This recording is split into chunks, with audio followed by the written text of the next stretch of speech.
So news has broken out today that Vanguard are now refusing their clients and for you to buy the spot Bitcoin ETFs. They are essentially stopping you from buying it because they won't be offering it. We've also had another broker that has said this exact same thing as well. So we will be taking a look at this news. Now let's just first off kickstart this video with the price of Bitcoin. As you can see, we are currently at $44,443. We are down by 5.2% on the 1-day chart. So we are seeing some red. Now, as we know, in the overall crypto market, you can see that the volume has come down by 35% and our market cap is down by 2.69%. Now, I do think that this is just the pullback from the surge that we have seen in the price when we had the approvals of the spot Bitcoin ETFs. And I mean, you can actually see over here in the earlier hours of the day, we were actually at 46.4k. So we were close to that mid-range of the 46k level, but we have come down today by 2k. And you can see just in the past 2 hours, we have essentially come down by more than 1k. And so unfortunately, with all of that talks of Bitcoin potentially seeing 50k by Friday, which is obviously today, we have not seen that happening. So we're just seeing that downward momentum. But I do want to see if we're actually able to stay up and above 44k. So what has happened today with regards to Vanguard? A lot of people have been complaining about this. So news came out that Vanguard says that they will not be offering the spot Bitcoin ETFs. And you can see that it is a $7.7 trillion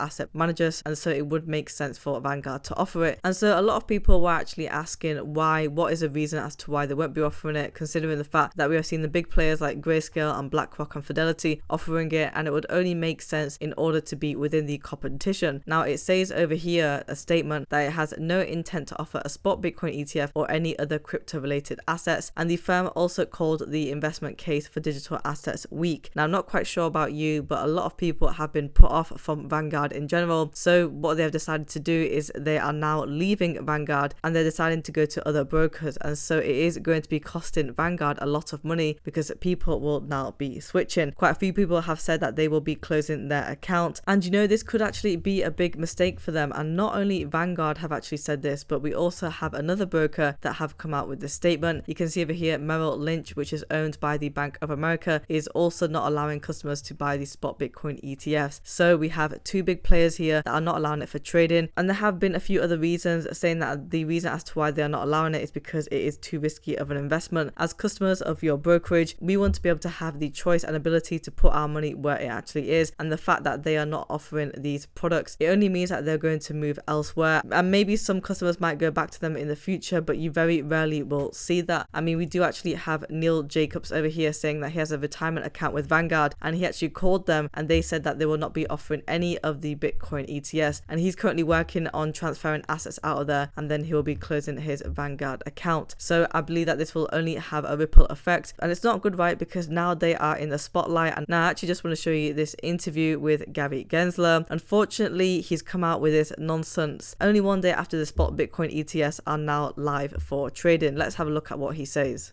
Currents in terms of the message you're telling investors. Well, look, Bitcoin itself, we did not approve, we did not endorse. This is a product called an exchange-traded product, a way that investors can invest in that underlying non-security commodity called Bitcoin. But yes, investors, I think, should be aware that the underlying asset is a highly speculative, volatile asset, and amongst its use cases is really for illicit activity, money laundering and sanctions and ransomware and the like.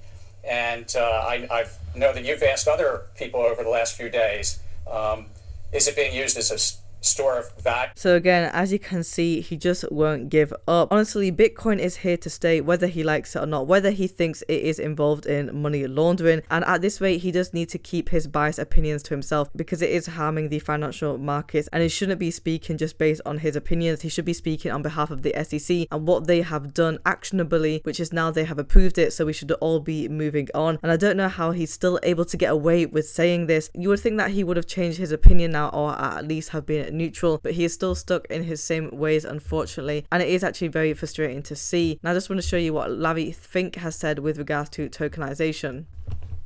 Step 2 is going to be the tokenization of every financial asset, and to me this is where we believe it's going. So we're looking at Bitcoin, we're looking at ETFs in the same manner. These are technological changes that can allow us to move forward. And so real world asset tokenization is going to be a big thing. BlackRock, they are obviously one of the largest asset managers. Not only them, but many others as well. For example, Aberdeen, which are based in the UK. And actually when it comes to tokenization, what it means is that they can be tokenizing their stocks, their ETFs, and allowing more people to be able to purchase and also exchange it on a secondary market, because it allows them to tokenize that fund. Say for example that is worth $10 million, and they're able to create 10 million tokens to equal $1 of that portion of that fund, and you will be able to hold a percentage of that. So it's a game changer, right? And not only with stocks and ETFs, but we will also see tokenization is going to be real estate as well, because we know that real estate is a illiquid asset, and so if you are able to tokenize it, it becomes much more liquid, because you will be able to release out some equity in the property compared to having to actually sell the asset in general as a whole, which could potentially take months. And so exciting times for tokenization, and of course this is only just the beginning. Now guys, if you are interested in cryptocurrency in general, I essentially cover it on my channel, as well as other coins such as Ripple XRP, Stellar XLM, and Hedera HBAR coin. So do subscribe to the channel if you want to receive these daily updates, and also like the video as well, and I'll see you in the next one.